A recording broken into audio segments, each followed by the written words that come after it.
দেখো বন্ধুরা, কালকে হচ্ছে শিবরাত্রি, মানে বাবার মাথায় জল ঢালা দিয়ে আজকে আমি বিকালবেলা মেয়েকে নিয়ে আমি একটু ফুল বেলপাতা তারপরে তোমার মালা কিনতে বেরিয়ে পড়েছি।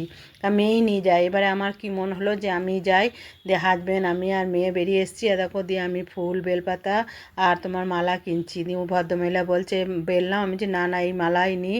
দিয়ে তারপর নিয়ে বাড়ি চলে এলাম। না, শুভ সকাল বন্ধুরা। পরের দিন সকালবেলায় আবার তোমাদের কাছে চলে এসেছি। আজ হচ্ছে মহাশিবরাত্রির ব্রত। সকালবেলায় দেখো হাজব্যান্ড হেঁটে চলে এসেছে, দিয়ে আমরা সবাই এক টেবিলে বসে পড়েছি। আমি তবে আজকে চাটা কিছু খাবো না, আমার মেয়ে এবং আমার হাজব্যান্ড চাটা খাচ্ছে। আর অলরেডি দেখো আমার ঠাকুরের বাসন ধোয়া হয়ে গেছে। আর কত সুন্দর রোদ উঠেছে দেখেছো, একদম রোদ ঝলমল করছে। আমার এই বসন্তকালের বিকাল আর সকালটা খুব ভালো লাগে, কারণ সকালবেলায় ঠান্ডা ঠান্ডা হাওয়া, আবার তার মাঝে রোদের ঝলকানি এত ভালো লাগে তোমাদের কি বলবো। আবার সন্ধেবেলা যখন বৈকালবেলা হয় তখন সুরসুর করে হাওয়াটা দেয়, সেটাও আমার দারুণ লাগে। আর দেখছো রাস্তা একদম শুনশান, মানে এখন তবুও অনেকটা বেলা হয়েছে, এখন বাজে তোমার 8:30, তবুও দেখো রাস্তা একদম শুনশান। ঠিক আছে, চলো এরপর স্নান টান করবো, দিয়ে পুজোটা করে নেবো। কারণ পুজোটা বলতে আমার ঘরের যে লক্ষ্মী পুজো, আমি সেইটা করব। সেই জন্য দেখো স্নান করে ছাদে চলে এসেছি। আর আজকে এক সাজি ফুল ফুটেছে, এত জবা ফুল ফুটেছে না তোমাদের কি বলবো। আর এরপর জবা ফুলগুলো ফুটবে, কারণ আমি গাছে সার দিয়েছি, জল দিয়েছি, তো আমি জানি এরপর ফুলগুলো খুব ভালো ফুটবে। তারপরে দেখো সমস্ত গাছে আমি স্নান করার আগে জল দিয়ে সব করে গেছি। দেখো এই গাছটাও আমি কাটিং করে বসিয়ে রেখেছিলাম, এটাতেও একটা জবা ফুল ফুটে গেছে। এই গাছ দুটো আবার অন্য টবে বসাতে হবে।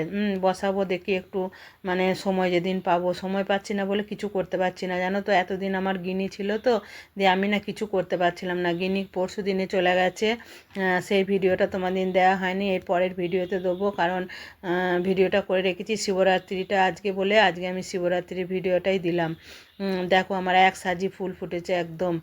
দিয়ে তারপরে পুজো টুজো করে নিচে চলে এলাম। আজকে সেরম রান্না বান্নার কিছু মানে তোড়জোড় নেই, মানে তারা নেই। হাজব্যান্ড শুধু ভাত খাবে আর আই খাবে, ওই জন্য ওদের ভাতে ভাত করে দেবো। দিয়ে দেখলাম আজকে তাহলে একটা বড় কাজ সারি।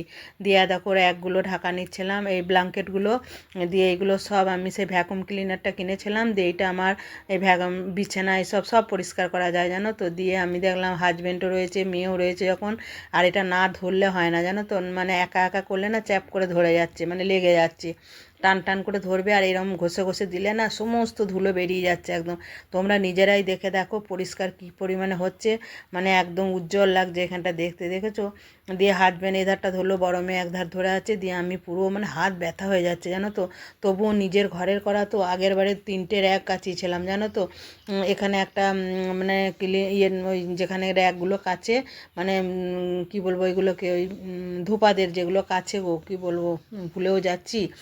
দিয়ে ওখানে দিয়েছিলাম, তার র্যাকগুলো একদম ভালো করে কাছে নেই, এই র্যাকগুলোই। মানে র্যাকটা দিয়ে যাওয়ার পরও না যেন মনে হচ্ছে ময়লা ধরে আছে, ময়লা ধরে আছে। দিয়ে আমি আর কিছু বলিনি, যা গো 300 টাকা করে নিয়েছিল জানো তো। দিয়ে এবারে দেখো তুমি কি সুন্দর, তোমরা দেখো কত সুন্দর পরিষ্কার হচ্ছে একদম। তোমাদের শেষকালে দেখাবো, দেখবে কত ধুলো বেরিয়েছে একদম এই র্যাক থেকে। আমরা কিছু বুঝতেই পারি না, আমরা ঢাকা নি গায়ে তো মনে হয় যেন কিছুই ধুলো নাই, পরিষ্কার। দিয়ে বড় মেয়ে আবার বলছে মা দাও, যেখানে কোনাকুনি আছে ওগুলো কত জিনিস তুমি নামাবে, আমি সব টেনে ধুলোগুলো বার করে নিচ্ছি। দিয়ে ও আবার সব ধুলোগুলো টেনে টেনে বার করে নিচ্ছে। আর ঘরটা এত সুন্দর ক্লিন হলো না তোমাদের কি বলবো, মানে এত পরিষ্কার লাগছে ঘরটা দেখে না। আমি মানে আমার যেন মনে হচ্ছে যে দাঁড়িয়ে কিছুক্ষণ দাঁড়িয়ে আমি নিঃশ্বাস নিই। চারিধার এত পরিষ্কার হয়ে গেছে, আমি সব পরিষ্কার করেছি একদম, যতটা পেরেছি টেনে ধুলো ময়লা সব বার করে নিয়েছি। এত করে একগুলো সব মানে ঝাড়া হয়ে গেছে, সব ভরে একদম বাঙ্কারে তুলে দিয়েছি। কারণ এখন তো ঠান্ডাটা কমে গেছে, এখন তো আর সেরকম ঠান্ডা নেই। আর তারপরে এই যে পালকিটা দেখছো, এটা আমার মেয়ের বিয়ের সময় দিয়েছিল বেতের জানো তো। এটাতে এত ঝুল পড়েছিল না, সব ক্লিন করলো আমার বড় মেয়ে, কত পরিষ্কার মনে হচ্ছে নতুন যেন একদম। দিয়ে তারপরে আর দেখো এই ধারেও একটা র্যাক পরিষ্কার করছে, ও সব উঠে উঠে টেবিলে উঠে উঠে, আমি অবশ্য ওকে অনেকটা হেল্প করেছি। দেখো কত ধুলো বেরিয়েছে, তোমরা একবার নিজে চোখে দেখো এত ধুলো বেরিয়েছে। দেখো এগুলো সব ধুলো র্যাক থেকে, ঘর থেকে সব এগুলো বেরিয়েছে। তাহলে বুঝতে পারছো যে ঘরেও কত ধুলো থাকে, র্যাগে কত ধুলো থাকে। আর এটা এত নোংরা না, আমি নিচে ঝাড়বো না, আমি বললাম উপরে নিয়ে গিয়ে ঝাড়বো। দিয়ে তারপরে সব পরিষ্কার করে স্নান করে, আর দেখো সন্ধ্যাবেলা মানে এখন বাজছে 5:30, আমি ঠাকুর ঘরে চলে এসেছি। তোমাদের আগেই বলেছি আজকে হচ্ছে শিবরাত্রি, মহাশিবরাত্রি। তারপর সমস্ত কিছু জোগাড় করে নিয়ে ঠাকুর ঘরে চলে এসেছি। আর তোমাদের এখানে আগেই বলেছি আমি কোনো মন্দিরে যাই না বাবার মাথায় জল ঢালতে, কারণ ওই মন্দিরে গিয়ে খুব ঠেলাঠেলি ভিড় আমি একদম না নিতে পারি না, আমার খুব কষ্ট হয়। আর সেই বাবার মাথায় জল ঢালবো, সেই জল এসে পায়ে ঠেকে থাকে, ঠেলাঠেলি ভিড় আমার একদম পছন্দ নয়। আমি ঘরেতেই বাবার মাথায় আমার নিজের মনস্কামনা দিয়ে আমি বাবাকে মাথায় জল ঢালি, তারপরে আমি নিজের মনের মতো করে আমি পুজো করি। আমার এখানে কেউ বলারও নাই, করার নেই, আমি নিজের যেটা আমার মনে হয় আমি নিজের মানে মতো করে আমি নিজেই পুজো করি। তারপরে দেখো আমি ঘি মাখিয়ে দিলাম বাবাকে, তারপরে দেখো মধু দিয়ে দিচ্ছি, মধু মাখিয়ে তারপরে আমি ডাবের জল, গঙ্গা জল, দুধ এইসব দিয়ে বাবাকে আমি স্নান করাবো। বেলপাতা আমার সব জোগাড়, আমার সুনিতা আমাকে বেলপাতা এনে দিয়েছে।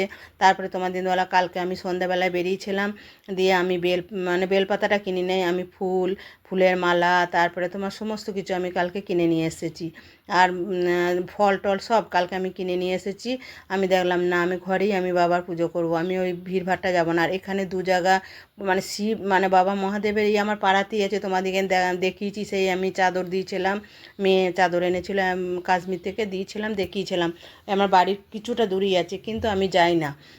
তোমার আমি তারপরে এখানে 108 শিব মন্দির আছে, তারপরে মোটা শিব আছে, এখানে অনেক জায়গা যায়, কিন্তু এত ভিড় হয় তোমাদের কি বলবো, কত দূর দূরান্ত থেকে সব এসে জল ঢালতে আসে।